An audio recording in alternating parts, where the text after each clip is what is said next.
வணக்கம் ஃப்ரெண்ட்ஸ், இது நம்ம சேனல் பிரணேஷ் மம்மி.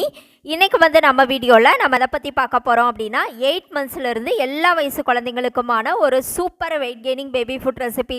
உங்கள் குழந்தை கொஞ்சம் கூட சாப்பிட மாட்டாங்க, இல்லை கொஞ்சமாக சாப்பிட்டா கூட நல்லா வெயிட் போடணும், நல்லா சத்தானதாக கொடுக்கணும், குழந்தைங்களுக்கு எல்லா சத்துமே அந்த ஒரே உணவில் கிடைக்கணும் அப்படின்னு நினச்சிங்க அப்படின்னா இந்த ஃபுட்டை நீங்கள் தாராளமாக கொடுக்கலாம். வாரத்தில் 3 நாள் 4 நாள் எப்போ வேணாலும் டக்குன்னு செய்து கொடுங்க. குழந்தைங்களுக்கு சூப்பராக வெயிட் கெய்னிங் ஆகும்.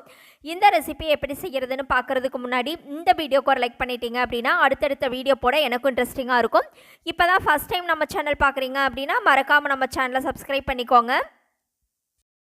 ஓகே ஃப்ரெண்ட்ஸ், சாப்பிடவே சாப்பிடாத குழந்தைங்களுக்கு நல்லாவே வெயிட் போடுறதுக்கு இந்த சூப்பரான வெயிட் கெய்னிங் ரெசிபி செய்கிறதுக்கு பார்த்திங்க அப்படின்னா 2 ஸ்பூன் அரிசி, 1 ஸ்பூன் பொட்டுக்கடலை, 2 பாதாம், 2 முந்திரி, இது எல்லாத்தையுமே ஒரு பேனில் போட்டு நல்லா வறுத்துக்கோங்க.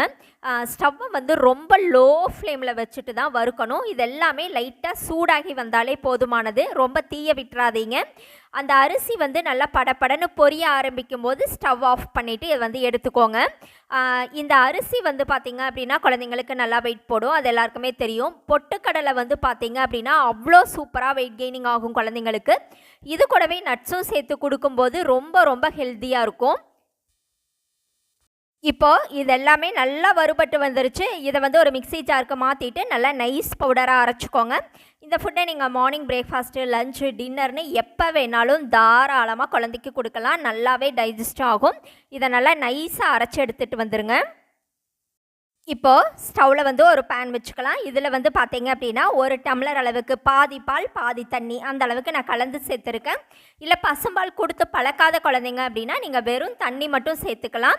இப்போது இது கொஞ்சம் பாயில் ஆன உடனே நம்ம நல்லா நைஸாக அரைச்சி எடுத்து வச்சுருக்கோம் இல்லையா அந்த பவுடர், அதை இது கூட சேர்த்துட்டு நல்லா கட்டி இல்லாமல் கரைச்சி விட்டுக்கலாம். இந்த அளவுக்கு நான் நல்லா நைஸாக அரைச்சி வச்சுருக்கேன். நீங்கள் கொஞ்சம் பல்காக அரைச்சி கூட ஸ்டோர் பண்ணி வச்சுக்கலாம். குழந்தைக்கு அப்பப்போ கஞ்சி செய்து கொடுக்கலாம். இப்போ இதையும் நல்லா கட்டி இல்லாமல் கரைச்சி நல்லா கலந்து விட்டுக்கோங்க. இது பார்த்திங்க அப்படின்னா ஒரு 3 to 4 மினிட்ஸ்லேயே நல்ல ஒரு திக் கன்சிஸ்டன்சிக்கு வரும். நல்லா சாஃப்டான சரலாக்காக வரும் குழந்தைங்களுக்கு எடுத்து ஊட்டுறதுக்கு. இப்போ அதை நல்லா கலந்து விட்டுக்கிறேன்.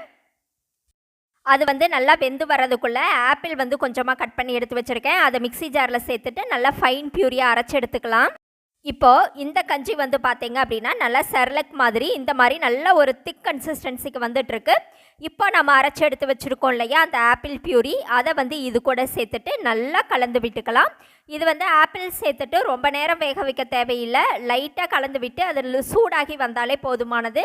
நம்ம ஸ்டவ் ஆஃப் பண்ணிவிட்டு இது ஒரு சர்விங் பவுலுக்கு மாற்றிட்டு ஒரு மிதமான சூட்டில் குழந்தைக்கு அழகாக ஊட்டி விடலாம். இதில் ஸ்வீட்டுக்கு நான் எதுவுமே சேர்க்கலை, ஆப்பிள் இருக்கிற ஸ்வீட்னஸே போதுமானது.